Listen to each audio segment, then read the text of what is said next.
Assalamu alaikum dear students, hope you are doing well. Welcome to Seek the Secret. और इस channel पर जो है आज से बायोकेमिस्ट्री के लेक्चर्स इंशाल्लाह बाकायदा से अपलोड होंगे। बायोकेमिस्ट्री लेक्चर सीरीज़ का आगाज़ करेंगे और मुझे उम्मीद है इंशाल्लाह कि ये आप लोगों के लिए बहुत हेल्पफुल साबित होगी। इनकी जो स्पेशलिटी है वो ये होगी कि इनमें 2 बुक्स से डेटा या मटेरियल मैंने ली है। हर लेक्चर में जो है जो मटेरियल होगी वो एक्चुअल में 2 बुक्स से ली होगी। एक पनकाजा है, पनकाजा नायक, और एक सत्यानारायणा। तो उस मटेरियल जो है उसको एक ऑर्गेनाइज्ड वे में इन लेक्चर्स में पेश किया जाएगा with relevant mnemonics, with hints, with tricks इंशाल्लाह, और आप लोगों को समझने में बहुत आसानी होगी। तो टाइम वेस्ट किए बगैर आज जो है हम बायोकेमिस्ट्री की एक ओवरव्यू देखते हैं। एक छोटा सा इंट्रोडक्शन करते हैं पहले कि why do we study biochemistry, what is its importance, और उसके बाद जो है हम इंशाल्लाह बाकायदा से चैप्टर 1 का आगाज़ करेंगे। तो बायोकेमिस्ट्री की डेफिनेशन समझने के लिए मैंने यहाँ पर एक हायरार्की लिखी है कि देखो, ऑर्गेनिज्म होता है वो सिस्टम से मिलकर बना होता है। वो फिर इंटर्न ऑर्गन से, और ऑर्गन्स फिर टिश्यूज से, टिश्यूज जो है ये फिर सेल्स से बने होते हैं। अब अगर हम ह्यूमंस की बात करें स्पेसिफिकली, तो वहाँ पर ह्यूमंस में तकरीबन 30 ट्रिलियन सेल्स होते हैं। डिफरेंट टाइप्स ऑफ सेल्स होते हैं। अब इन डिफरेंट टाइप्स ऑफ सेल्स में आप लोगों को पता है कि आरबीसीज है, एरिथ्रोसाइट्स, डब्ल्यूबीसीज है, ल्यूकोसाइट्स, न्यूरॉन्स है, नर्व सेल्स, मसल सेल्स है जिसको हम मसल फाइबर्स भी कहते हैं, और ये मुख्तलिफ़ किस्म के इम्पॉर्टेंट सेल्स हैं। अब इन सेल्स को अगर आप फिर देखें तो आपको पता है कि इनके अंदर ऑर्गेनील्स होंगे। अच्छा, वो ऑर्गेनील्स भी तो किसी चीज़ से बने होंगे ना, तो वो चीज़ असल में बायोमोलिक्यूल्स कहलाते हैं। ऑर्गेनील्स फिर इन टर्न किस चीज़ से बने होते हैं? बायोमोलिक्यूल्स से बने होते हैं। अब बायोमोलिक्यूल्स कौन से हैं? कार्बोहाइड्रेट्स है, प्रोटीन्स है, न्यूक्लिक एसिड्स है, लिपिड्स है। और आप लोगों ने एफएससी तक इतना तो पढ़ा होगा कि ये कितने इंपॉर्टेंट जो है मॉलिक्यूल्स हैं। इनके मुख्तलिफ किस्म के रूल्स होते हैं जिसमें में एक तो होते हैं स्ट्रक्चरल रूल्स, एक होते हैं फंक्शनल रूल्स। यानी आप ये कह सकते हैं कि सेल्स के अंदर जितने भी स्ट्रक्चर्स है, या यूँ कह लें कि सेल जो है, सेल की जो स्ट्रक्चर है और सेल के जितने भी फंक्शंस है वो कौन से मॉलिक्यूल्स पर डिपेंडेंट है? वो बायोमोलिक्यूल्स पर डिपेंडेंट है। बिकॉज वो स्ट्रक्चरल रूल्स भी जो है वो भी परफॉर्म कर रहे हैं और फंक्शनल रूल्स भी परफॉर्म कर रहे हैं। सेल मेम्ब्रेन की एग्जांपल ले लें। सेल मेम्ब्रेन जो है प्रोटीन्स, लिपिड्स, कार्बोहाइड्रेट्स से मिलकर बनी होती है। अब ये स्ट्रक्चर भी प्रोवाइड करते हैं सेल मेम्ब्रेन को, और सेल मेम्ब्रेन के अंदर जो प्रोटीन्स लगे होते हैं, फॉर ट्रांसपोर्ट चैनल्स लगे होते हैं, उसके अलावा जो रिसेप्टर्स होते हैं वहाँ पर, उसके अलावा जो फ्लूइडिटी है, ये सब भी ये मेंटेन करते हैं। तो फंक्शनल रूल्स भी ये परफॉर्म कर रहे हैं। तो अब इन बायोमोलिक्यूल्स की स्टडी जो है, इसके लिए एक सब्जेक्ट होता है, एक फील्ड है जिसको हम बायोकेमिस्ट्री कहते हैं। और इसके अलावा हम वाइटामिन भी देखते हैं, मिनरल्स भी देखते हैं, मुख्तलिफ बायोटेक्नोलॉजी और टेक्निक्स देखते हैं। तो you can guess how important biochemistry is, because सारे लिविंग स्ट्रक्चर्स जो है ये किस चीज़ से बने हैं? ये बायोमोलिक्यूल्स से बने हैं।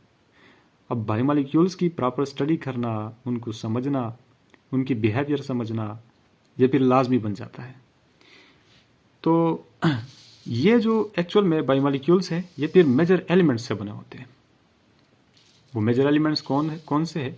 उनमें से सल्फर है, फास्फोरस है, ऑक्सीजन है, नाइट्रोजन है, कार्बन एंड हाइड्रोजन। ये मैंने इस तरह से क्यों लिख के है, ये एक एक्चुअल में एक निमोनिक बनाया है, स्पॉन्ज, SPONCH, स्पॉन्ज। तो इस तरह से रिमेंबर करने में आसानी होगी। ये जो है this major elements they form 90% of the dry weight of the cell, okay, of the whole body कह लें, ऑफ द होल ऑर्गेनिज्म। तो ये जो है this major bio elements actually constitute this biomolecules. This major elements constitute this biomolecules. और इनमें से भी जो मोस्ट अबंडेंट है वो कार्बन है। because it form 90% of the compounds. You can say 90% of the compounds have carbon in them. वो क्यों, ये कार्बन जो है इतना एबंडेंट क्यों है, वो आप लोगों ने पढ़ा होगा. कार्बन जो है कोवेलेंट बॉन्ड्स बनाता है, दूसरे कंपाउंड्स के साथ भी सेल्फ लिंकेज प्रॉपर्टी भी होती है, कैटिनेशन, इस तरह से लॉन्ग चेन्स बनाता है और स्टेबिलिटी भी है. बहुत सारे रीजंस है, हम उसमें नहीं जा रहे अभी, सिर्फ एक जनरल सी ओवरव्यू देख रहे हैं. इसके अलावा अगर हम बात करें तो लिविंग सेल्स में और किस्म के भी मिनरल्स भी पाए जाते हैं, जैसे कैल्शियम है, potassium, sodium, chlorine, magnesium, iron, copper, cobalt, iodine, zinc, molybdenum, selenium etcetera. अब जो है इन सब की स्टडी जिस फील्ड में हम करते हैं, जिस सब्जेक्ट में हम करते हैं, वो है एक्चुअली बायोकेमिस्ट्री.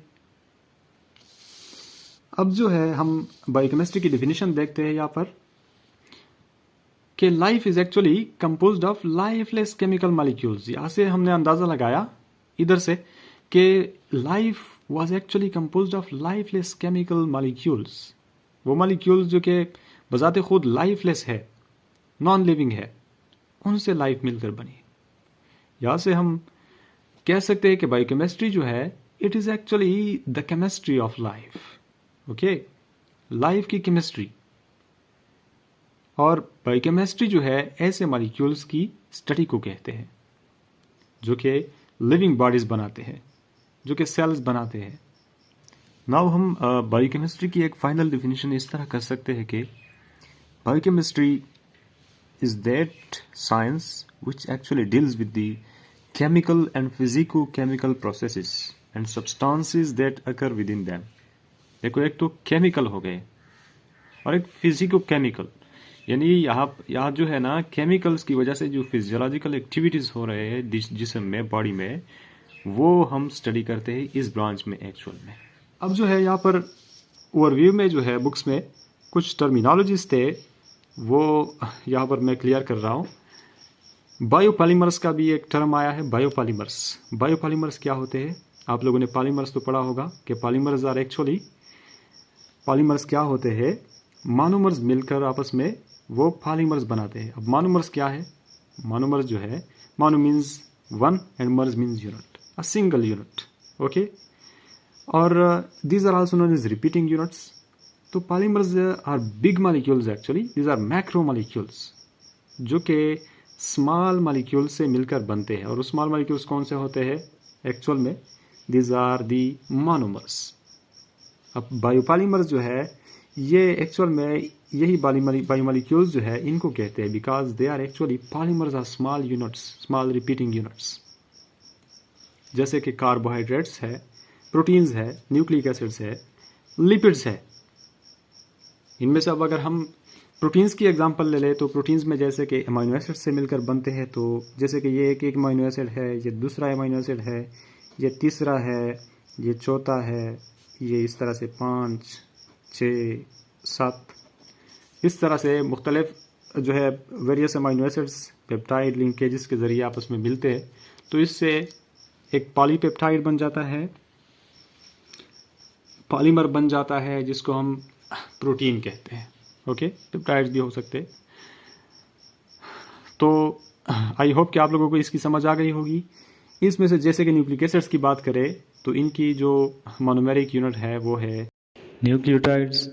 कार्बोहाइड्रेट्स की आप लोगों को पता होगा क्या है, मोनोसेकेराइड्स है. और लिपिड्स की, लिपिड्स जो है स्ट्रिक्टली अगर हम बात करें तो ये बायोपॉलीमर्स कंसीडर नहीं होते, लेकिन चूंकि मेजॉरिटी लिपिड्स में fatty acids are the repeating units, तो इसलिए हम लिपिड्स को भी कभी कभी बायोपॉलीमर्स कह देते हैं. अब हम क्विकली इस टेबल को देखते हैं. इसमें बायोमॉलिक्यूल, उसका बिल्डिंग ब्लॉक, जिसको मैंने अभी बताया कि रिपीटिंग यूनिट भी कहते हैं, मोनोमर भी कहते हैं, और उनका मेजर फंक्शन. पहले प्रोटीन है, उसका आपको पता है अमीनो एसिड है. Fundamental basis of structure and function of cell, static and dynamic functions. अभी मैंने बताया था कि जिस सेल मेम्ब्रेन की एग्जांपल ले रहे तो स्ट्रक्चरल रूल भी अदा करते हैं और फंक्शनल रूल भी अदा करते हैं in the form of channels, in the form of carriers. दूसरे नंबर पर उसने डीऑक्सीराइबोन्यूक्लिक एसिड्स दिया है, डीएनए।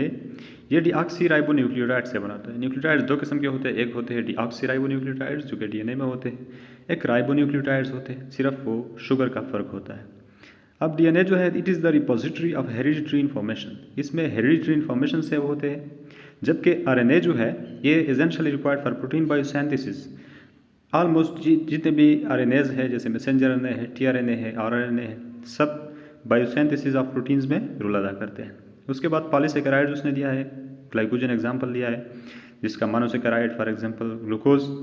तो ये स्टोरेज फॉर्म ऑफ एनर्जी है to meet the short term demand.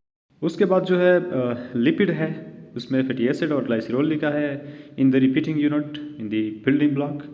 Aldous के सारे लिपिड्स में ग्लाइसरॉल नहीं होता, ये स्पेसिफिकली अगर हम कह रहे तो ट्राइग्लाइसराइड्स का एग्जांपल है। और इनके फंक्शन में लिखा है कि storage form of energy to meet the long term demands. हर जगह से स्ट्रक्चरल कंपोनेंट ऑफ मेम्ब्रेन्स भी बनाता है। आप लोगों को ये तो पता होगा कि मेम्ब्रेन्स में लिपिड का भी प्रोपोर्शन होता है, कार्बोहाइड्रेट्स का भी होता है, प्रोटीन्स का भी होता है। लेकिन ये ऊपर कार्बोहाइड्रेट्स के सेक्शन में उन्होंने शॉर्ट टर्म डिमांड्स लिखा है एनर्जी के, और यहाँ पर लॉन्ग टर्म डिमांड्स लिखा है। इसका क्या मतलब है, इसको हम देखते हैं क्विकली। तो यहाँ पर क्या है कि एनर्जी स्टोरेज जो है ह्यूमन बॉडी में, वो एक्चुअल में टू मेन सोर्सेज से आती है। एक होती है कार्बोहाइड्रेट से और एक लिपिड से। कार्बोहाइड्रेट्स में जैसे कि ग्लूकोज है, ग्लूकोज जब एक्स्ट्रा ग्लूकोज होती है तो वो एक पॉलीमर बनाता है जिसको हम ग्लाइकोजन कहते हैं।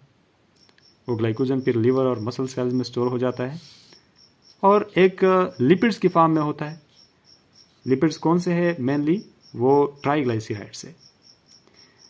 तो एक्चुअल में जब बॉडी को एनर्जी की ज़रूरत होती है तो एक होती है शॉर्ट टर्म रिजर्व, वो है एक्चुअली ग्लाइकोजन, और एक लॉन्ग टर्म रिजर्व होती है, वो है ट्राइग्लाइसराइड्स। यानी कि अगर आपको किसी शॉर्ट टाइम के लिए एनर्जी चाहिए, शॉर्ट टाइम के बाद एनर्जी चाहिए, तो वो ग्लाइकोजन फॉर्म कर सकता है, बट लॉन्ग टर्म के लिए आपको ट्राइग्लाइसराइड्स पर इन्हिसार करना होगा। और इसके अलावा ये बात भी आपको पता होनी चाहिए कि जितने भी सब्जेक्ट्स हैं आपके, जैसे कि फिजियोलॉजी है, बायोकेमिस्ट्री है, हिस्टोलॉजी है, एम्ब्रियोलॉजी है, एनाटॉमी के लिए, इन सब के अंदर एक लिंक पाया जाता है, और इनमें से एक को भी नॉक आउट कर दो तो दूसरे जो है वो अधूरे रह जाते हैं। तो सबको करना होता है, इनमें से एक को भी आप इग्नोर नहीं कर सकते। So this was a general overview. I hope कि आप लोगों को इसकी समझ आ गई होगी। मिलते हैं नेक्स्ट लेक्चर में, तब तक के लिए अल्लाह हाफिज़।